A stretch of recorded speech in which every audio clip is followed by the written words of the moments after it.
Hey guys, let me show you how to use Mizuki's abilities properly if you plan on playing him. Let's start out with the most basic thing, his primary fire. You shoot one projectile which can bounce in between objects. It does not have a set amount of time that it can bounce between objects, but it does have a set range. So once it hits a certain range, no matter how often it bounced, it will disappear. It counts as one projectile even though you shoot 3 blades, which means that if you hit enemies, you obviously get 3 hit markers and you generate ult a bit faster because you technically hit them 3 times. For a secondary fire, Mizuki throws his hat. It can bounce in between allies that are close to each other, and it does a certain amount of healing to them, which decreases depending on how many allies are hit by it. Now, you probably already saw this bar kind of to the right of my crosshair.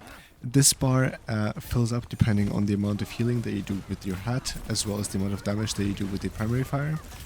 And it increases the amount of passive healing that he gets. So it kind of works like Briggs and Spire, where when he deals damage, or obviously does healing with his hat, it fills up the bar and it allows him to heal even more through allies in his radius.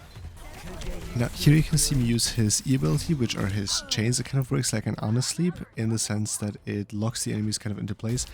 They are however still obviously able to shoot, and you actually don't get to cancel ultimates. There's some ultimates that you can cancel, but the majority of them still go through. You just kind of bind them into place, so that it's a bit easier for you to kill them while they're ult. And these chains, by the way, are an amazing way to deal with this annoying ass cat.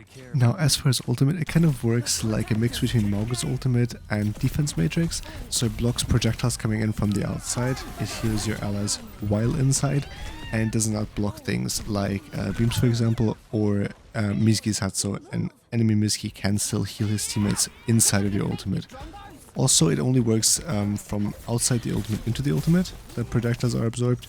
If an enemy ults or just generally shoots while inside of your ultimate at somebody that's outside of it, that person is still going to get hit, it's not going to be absorbed. Now, his shift is actually really interesting. It works like a dash at first and increases your movement speed, but then it also allows you to choose if you want to return to the location that it was used from. So it's like Tracer's recall, but you get to decide which location you're going to be teleported back to. Now that we have all of the abilities covered, it's also time, of course, to talk about the perks.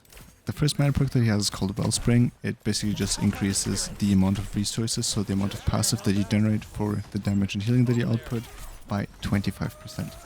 Then we also have Exposed Soul, which after you bind an enemy with your chains, allows you to deal 30% more damage to them for 2 seconds, which is obviously amazing if you play against tanks like Hazard, Doomfist or something, for example, that are just very mobile and you can lock them down in place and absolutely melt them. Then we also have Resonant Return, which basically allows your hat to bounce 1 additional time, and it also increases the healing output by 10 for each time that your hat bounces. And finally we have Quickstep, so when you press your shift and you recall, then every ally within the radius of your passive also gets a movement bonus. Obviously all of these perks have some sort of use. Me personally, I found that both of the minor perks work pretty well. For the major perks, I think that Resonant Return is a fair bit better. That's just because I don't think that the movement bonus that you get from the recall isn't that amazing. So, you know, I don't think that it's worth it to miss out on dealing more healing with your hat bounce. So, yeah. And now to wrap things up, we should also talk about the sub-role that he belongs to. Mizuki is a survivor, which means that after using his movement ability, so his shift, he immediately starts self-regenerating, and it also lasts for a while even if he gets damaged immediately after. I really hope that I helped you guys develop a deeper understanding of how Mizuki works pretty baseline. I'm going to be playing him a lot more, so I'm going to figure out what exactly he can do, what he maybe can't do, and I'm obviously going to update you guys on that. So if you're interested in that, don't forget to leave a follow, maybe a like as well if you think that the video helped you, and I'm going to see you in the next one.